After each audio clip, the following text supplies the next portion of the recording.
प्रभु यीशु मसीह के मधुर और मीठे नाम में आज दिनांक 5 जुलाई दिन शनिवार को आप सब श्रोताओं का हम स्वागत करते हैं। आज के दिन के लिए जो वचन है वो लिया गया है लय व्यवस्था की पुस्तक उसका 18 अध्याय 21 पद।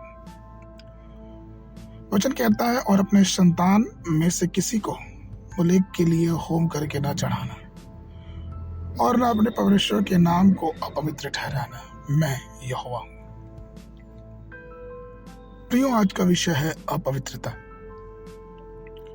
हम प्रभु के हैं, वह हमारा परमेश्वर है और उसका पवित्र नाम हम पर रखा गया है। उसने हमें एक पवित्र राष्ट्र और अपने लिए एक शाही याजक करके बुलाया है।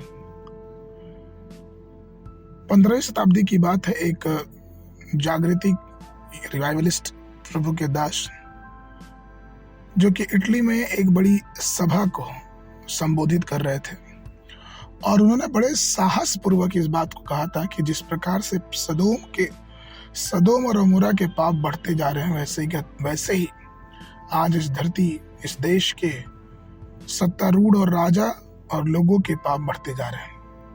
यदि हम और आप इस वर्ष अपने आप को पवित्र करके प्रभु से पश्चाताप ना करें तो परमेश्वर हमें नाश करेगा। उन प्रचारक ने, जिनका नाम सोवोनारोला था, उन्होंने विशेषता कहा था कि इस देश के जो सत्तारूढ़ राजा हैं और उस राज्य के 3 प्रमुख नेता, अगर वो अपने आप को प्रभु के सन्मुख पश्चाताप नहीं करते हैं तो वे इसी वर्ष मर जाएंगे। और आपको मालूम, 15वीं शताब्दी में ऐसा ही हुआ और वो तीनों सत्ताधारी उसी वर्ष मर गए। प्रिय, आज ही परमेश्वर हमारा मूर्ति पूजा अपवित्रता के विषय में चेतावनी देता है। हमारा परमेश्वर हमसे प्रेम करता है और उसका नाम पवित्र है, और वो चाहता है कि उसका नाम अपवित्रता से न लिया जाए। 1 कुरिन्थियों 3:17 कहता है कि यदि कोई परमेश्वर के मंदिर को नाश करेगा तो परमेश्वर उसे नाश करेगा, क्योंकि परमेश्वर का मंदिर पवित्र है और वह तुम में है।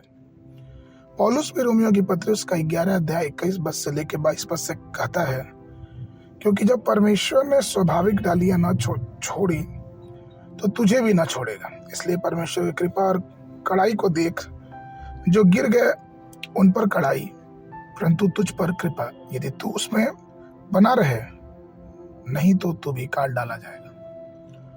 प्रियो, परमेश्वर हमसे चाहता है कि हम पवित्र बने। परमेश्वर हमसे चाहता है कि हमारा आचरण पवित्र हो, हम उसके पवित्र नाम की महिमा करें, उसके नाम की स्तुति करें। इसलिए आइए अपने जीवनों में उस पवित्र परमेश्वर को स्थान दें और उसके नाम को धन्य कहते रहें। आगे के मनन के लिए एहेजकेल की पुस्तक उसका 36 अध्याय 23 पद। और मैं अपने बड़े नाम को पवित्र ठहराऊंगा, जो जातियों में अपवित्र ठहराया गया, जिसे तुमने उनके बीच अपवित्र किया। और जब मैं उनकी दृष्टि में तुम्हारे बीच पवित्र ठहरूंगा, तब वे जातियां जान लेंगी कि मैं यहोवा हूँ। परमेश्वर यहोवा की यही वाणी है।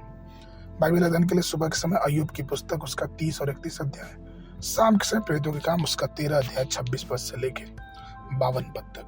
परमेश्वर आप सबको आशीष देवे।